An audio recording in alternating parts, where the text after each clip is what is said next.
देखिए, फिलहाल हमारे पास जो आंकड़ा है उसके हिसाब से तकरीबन 1600-1700 बच्चे हैं जिनको अभी हमने स्वदेश वापस भेजना है।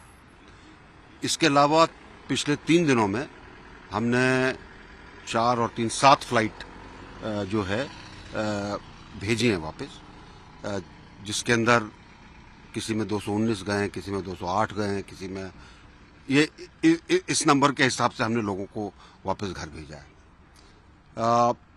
कुछ बच्चे जो कि वॉर्सो पहुंचे थे अपने जरिए से, उनके सगे संबंधी शायद वॉर्सो के अंदर हैं या आसपास हैं, तो वो उनके अंदर जाकर मिल गए हैं और उनका कहना है कि हम अपने सगे संबंधियों के साथ रहेंगे। ठीक है, लेकिन हमने उनको निकलने के अंदर मदद की है। जहां तक वो पोलैंड में पहुंच गए तो ये मानकर चलिए कि वो सुरक्षित है। कोशिश हमारी ये है कि जहां से भी उनको लाया जा सके उनको लाया जाए।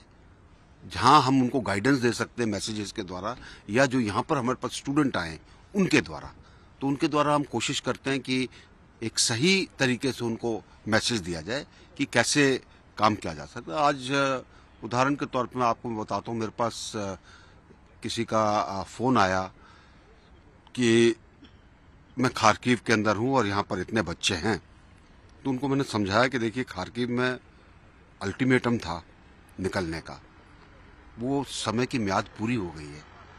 तो अभी भी जो बच्चे निकल कर आ रहे हैं, जो ट्रेन का इस्तेमाल कर रहे हैं या बसों का इस्तेमाल कर रहे हैं, तो उनको हमने एडवाइस किया कि आप थोड़ा दक्षिण की तरफ से निकलकर एक थोड़ा लंबा रास्ता लेकर आप लवीव तक पहुंच जाइए। लवीव अगर आप पहुंच गए तो वहां से बुरामेर की तरफ आप आ जाइए, हम आपको रिसीव कर लेंगे।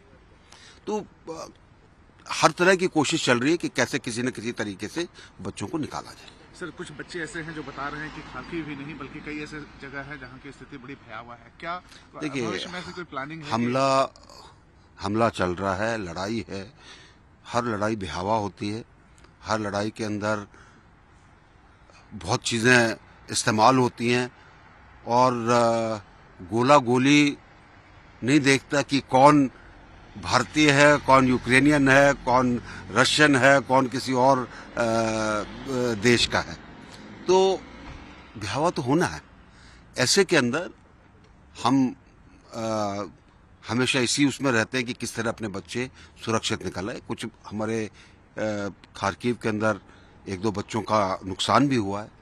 अभी आज मेरे ख्याल से खबर आई थी कि कीव के अंदर एक बच्चा जो आ रहा था उसके भी गोली लगी, वो वाकई उसको कीव ले गए फिर दोबारा रास्ते में से। ये लड़ाई के अंदर तो होगा और हम ये देख रहे हैं कि कम से कम नुकसान में हमारे ज्यादा से ज्यादा बच्चे निकल आए। प्रधानमंत्री ने आपके ऊपर भरोसा दिलाया है, कई ऐसे सीनियर मंत्री हैं उनके ऊपर भरोसा दिलाकर आपको भेजा। कल हम क्या उम्मीद करते हैं कि कितनी ऐसी फ्लाइटें हैं जो शेड्यूल हैं जो कि भारत के लिए? देखिए, कल हमारे यहाँ से 4 फ्लाइट यहाँ पर हैं, 1 फ्लाइट वॉर्सो से है, 5 फ्लाइट निकालेंगे हम। और हमारी कोशिश है कि 800, 900, 1000 बच्चे हम यहाँ से निकाल दें, क्योंकि जब बच्चे आते हैं उनके रहने के लिए जगह नहीं है, कहाँ पर रखेंगे। तो एक अस्थायी तौर से बंदोबस्त किया गया है। कष्ट तो होगा बच्चों को। आप गद्दे लगा दिए, उसके ऊपर लेट जाइए, कोशिश करिए कि भाई आप 1 रात, 2 रात, 3 रात निकाल लें, तब तक फ्लाइट्स के अंदर हम आपको भेज दें। तो ये थोड़ी मुश्किल सबके लिए है। एक आखिरी सवाल है आपसे। भारत आस लगाए बैठा है कि सभी लोगों को सुरक्षित वापस लाया जाए, लेकिन कुछ ऐसी राजनीतिक पार्टियां हैं जो कि इस पर राजनीति कर रही हैं। उसको क्या जवाब देंगे जब आप आधी रात माइनस के टेम्परेचर में बच्चों को निकालने का काम कर रहे हैं और देश में बैठे लोग राजनीति चमका रहे हैं? देखिए, कुछ लोगों का काम यही है, उनकी सोच नकारात्मक है। कभी वो देश के बारे में नहीं सोचते, वो सिर्फ ये सोचते हैं कि उनका किस चीज के अंदर स्वार्थ निकले, किस तरह वो लांछन लगा सके। मैं उनको यही कहना चाहूंगा, एक सच्चे भारतीय होने के नाते थोड़ा अपने मन के अंदर झांकिए, थोड़ा आपके अंदर से भी देश प्रेम निकले। आप अपने जो देश के जो बच्चे हैं उनके लिए थोड़ा सा ईश्वर से या जो भी जिसको आप मानते हैं उनसे उनके लिए प्रार्थना करिए, ताकि हम अपने बच्चों को सुरक्षित निकाल सकें। राहुल गांधी ट्वीट कर रहे हैं पुरानी पुरानी वीडियो और फोटो। देखिए, वो तो उन्होंने पहले भी किया, कोरोना के टाइम नहीं किया क्या? अब उनकी आदत है, उनको मैं क्या कह सकता हूँ। अब कोई समझदार आदमी दूसरी दिशा में चलने लगे तो उसको तो कुछ नहीं कहा जा सकता।